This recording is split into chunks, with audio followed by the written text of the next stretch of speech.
Siguro isa sa mga sekreto na para tumagal isang grupo, huwag niyo i-goal na tumagal.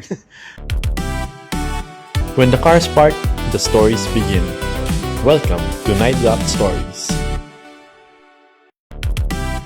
この番組はご覧のスポンサーの提供でお送りします。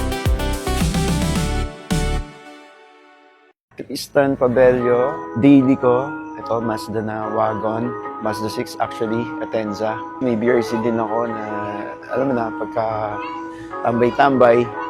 Tapos yung Pajero, pagka medyo long drive, nandyan din siya. Actually, masarap gamitin talaga yung mga wagon. Yung mga early days ko nagpa-project cars, nagkaroon ako ng EF na wagon. Isa siya sa parang may feel ka ng sedan, pero at same time, spacious. Medyo gwapo kasi siya pagka, lalo na pag naka-drop. Ang ganda tignan, mahaba. Saka Mazda naman, alam naman natin, BMW platform din yan. Maganda siya actually pang daily.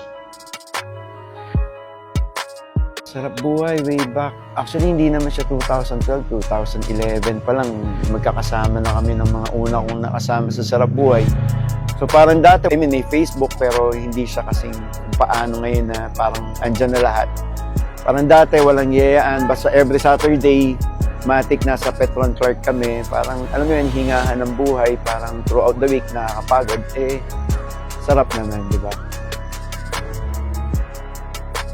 Siguro tol talaga yung palagi yung sinasabi, mas after ako dun sa tao more than dun sa car. Yung cars bonus lang talaga yan eh. Parang sa akin, yung tao yung mas mahalaga kasi madali naman makuha yan. Yung mga dati nga wala man sasakyan yung iba, ngayon meron na, di ba? Isa sa sarap buhay na ako I look up pa rin din sa mga nauna sa akin sa car scene eh. Siguro yun yung kung iba, tatanungin nila anong sekreto siguro, bakit tumagal? Tingin ko, respetuhin natin yung mga kuya natin sa eksena. Malaking bagay siya para sa isang group na hindi lang kasi tumagal. Iba yung tumagal pero walang value or ano. I think Sarap Buhay crew is more on owners talaga. My brothers. Yung cars, bonus lang yan. Lalo na ngayon, if I may add, mahaba. AI na, ang daming AI. Ano pa yung iyayabang mong sasakyan? Ikaw lang, tingin ko yung mga shots mo, ganda na tala, di ba? So parang labanan ba tayo ng photographer or content? Hindi. Ang hindi talaga may AI is yung brotherhood ng grupo.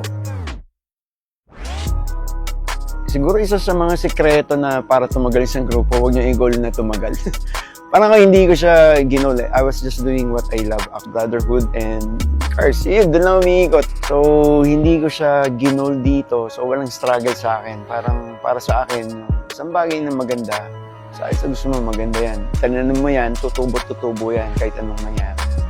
So, tingin ko, naramdaman ko siya nung medyo nare-recognize na siya sa South, sa Manila.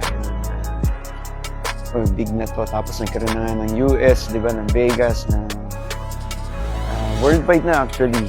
And for everybody's info, yung mga yon, mga boys din natin dito yun, tol. Hindi yun online. Mga boys natin na nag-migrate, then yung natutunan nila dito na pamilya, tinatayo nila sa Australia, sa Vegas. Ayun, tingin ko, doon ko nakita na, ang laki na nito. Ako tingin ko start pa lang kasi most ng mga nakasama ko sa Sarap Buhay, mga college students. Iba naman, parang pag nagkakotse ako, sasali akong Sarap Buhay. Yun na may mga nadidinig ko sa mga bagong bata nung maliit sila.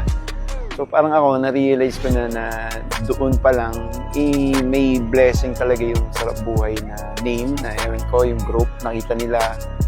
May nakita sila maganda siguro, di ba? Hindi siya perfect, pero para pangarapin ng isang bata na maging part ng group, happy ako doon na tingin ko, I'm doing good sa pinapagawa ng Diyos yan eh, hindi naman ako yan. Kaya nga hindi yan tataob, kasi hindi naman ako yung nagtayo niyan.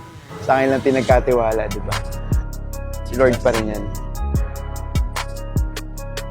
Yung success ng isang grupo or anything, kung walang successor, hindi siya success.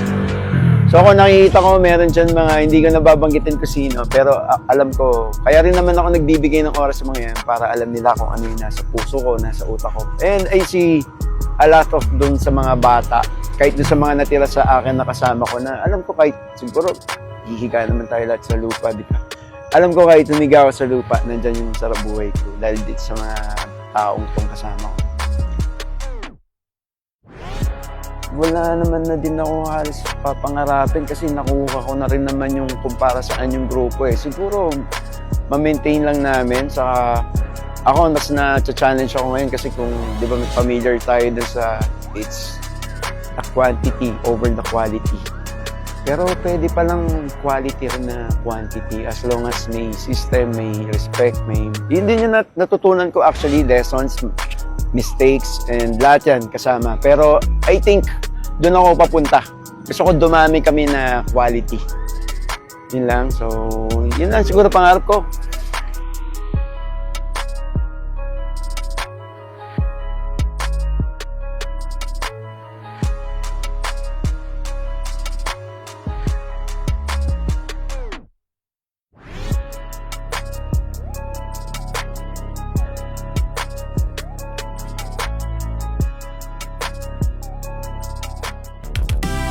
Kono 番組はご覧のスポンサーの提供でお送りします。